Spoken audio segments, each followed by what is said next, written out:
Ang susunod na programa ay rated PG. Patnubay at gabay ng magulang ay kailangan sa mga batang manonood.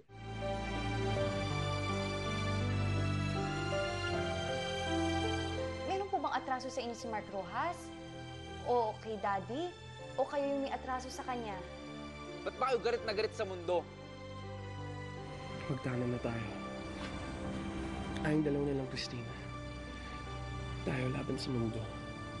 Papabigay lang ako ng message sa isang girl.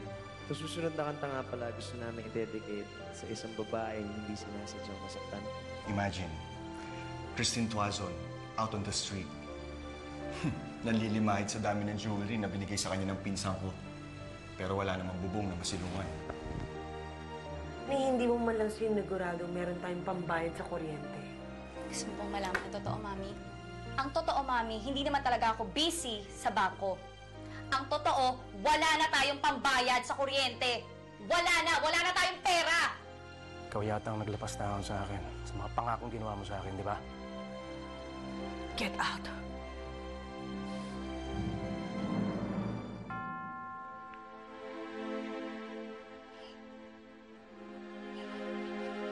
Ikaw ang nasa ilalim ngayon, Christine. Maghintay ka lang. At hindi ako titigil hanggat hindi ko napipisa ang pamilya ninyo. At ang alaala ng asawa mo na parang isang ibis. I said get out! Get out!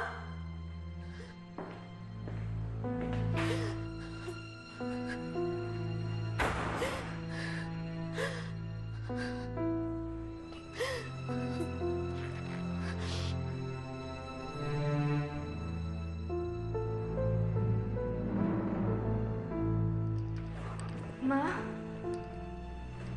Saan ka nang galing?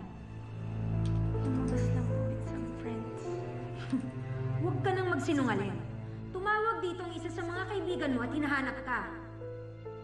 Saan ka ba talaga galing? Nakipagkita po ako kay Mark. Ha? Alam mong lubog na ang negosyo nila. Wala kang kinabukasan sa lalaking yan. And the only way to secure your future is to marry Antonio Tuazon. I don't care, Mommy. Si Mark ang mahal ko. Mami? Mami, ano po nangyayari sa inyo? Mami? Anak, gusto ko lang na mapabuti ka. Mami, huwag kayo magsalita ng ganyan. Mami. Anak, paano naman ako matatahimik? Kung alam kong nahihirapan ka sa piling ng anak ni Emilio Rojas. Anak, bago ako mawala, sana nga mangako ka sa akin. Sana mangako ka na pipili ka ng tama mong mapapangasawa.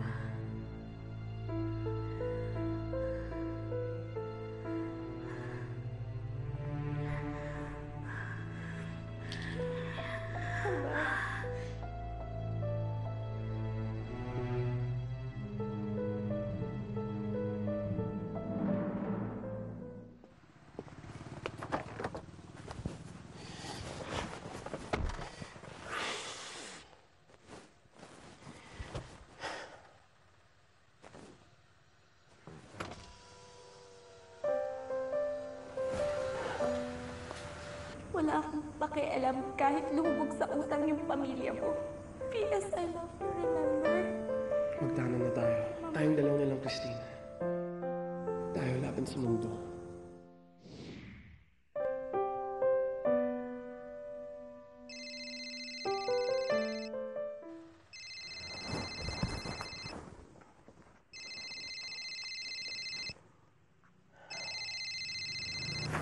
Hello? Dad, di ba nangako ka Saan?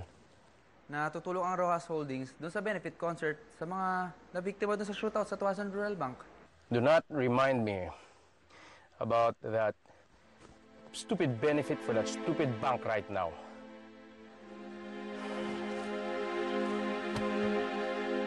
Hello, Dad? Wait, kung sa commitment ng dad mo sa benefit? Mukhang di natin maaasahan si Dad eh. Tol, hindi tayo pwedeng magmintis dito. Ito na yung huling pagkakataon namin para mag-connect ni Andre. Yun lang ba habol mo? Eh, ito nga girlfriend mo yung nag-propose ng benefit concert na to, di ba? Ba't hindi ikaw yung gumawa ng paraan para makatrabaho mo siya? Hindi ako tong kinukulit mo. Eh, alam mo naman, budget ako sa daddy ko, di ba? Sige na, babalik pa ako school.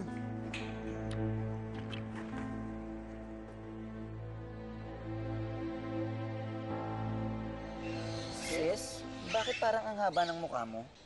Oo nga. Nagantihan na natin yung impacto mo, pinsan. Hindi naman yun eh. Eh ano? Wala kasi kami kuryente sa bahay. Ha? Hindi naman nabayaran yung electric bill namin.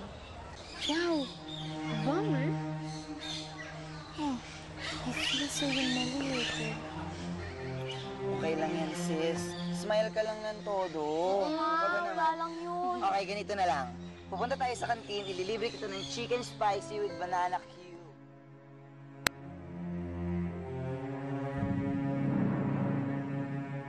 Nakuha na ng creditors natin ang mga assets ng bangko para mabayaran ang outstanding loan natin. Tita, meron pa ba akong dapat malaman? Dapat kasi nag-file tayo ng bankruptcy para protektahan natin ang personal assets mula sa mga pinagkakautangan. Sa totoo lang, Tita Lovely, hindi yan ang pinoproblema ko ngayon eh. Meron pa akong malaking problema. Si Daddy kasi, naglabas siya ng mortgage para makover yung ibang utang namin sa bangko. Kaso hindi namin nababayaran yung monthly payments, syempre. Kaya baka marimata na tong bahay. Ma'am, bisita po kayo. Hi, Andrea. Oh, this is what you need. A diversion from your problems. A ray of sunlight mula sa tumalakbong na problema sa buhay mo. Makata ka rin wala, Tita Love din. Pati ka sumali sa banda namin gawa tayong lyrics. Mas malaki ba pasweldo mo? Kung mas malaki, sige, go. Tita, pag nagtanong si Mami, Oo, alam ko. Sige. Sige, iwan ko na kayo.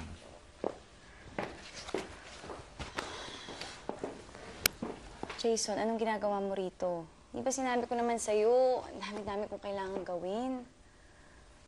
Yesterday, it's so nice. Oh, look. Wait.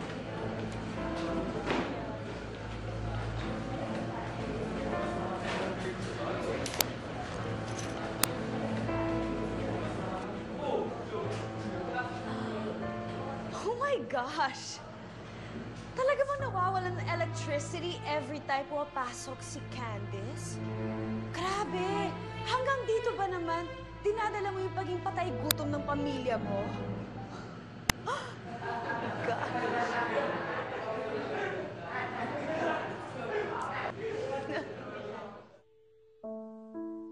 Pumunta lang ako para pag-usapan sana natin yung benefit concert para dun sa mga nabaril sa bango niyo.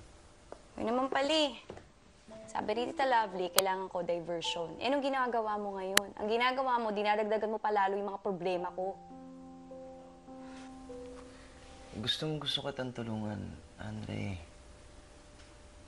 Pero lately parang napapansin ko ni kahit tawag sa telepono hindi na natin magawa eh. Ngayon feeling ko dapat magkalapit tayo pero nagkakalayo pa tayo sa nangyayari. So alam ko kailangan mo ko eh. Namimiss na nga kita eh. Namimiss ko na yung dating Andrea. Namimiss ko na yung dating tayo eh. Concern mo ko. Eh naman pala, concern mo ko eh. Ba't parang naririnig ko puro ikaw, ikaw, ikaw? Andrea. Ano? Sorry, Jason, ah. Sorry kung minsan nabobore kita kasi ang dami-dami kong ginagawa. Sorry dahil napakarami kong problema. Sorry, ah. Sorry.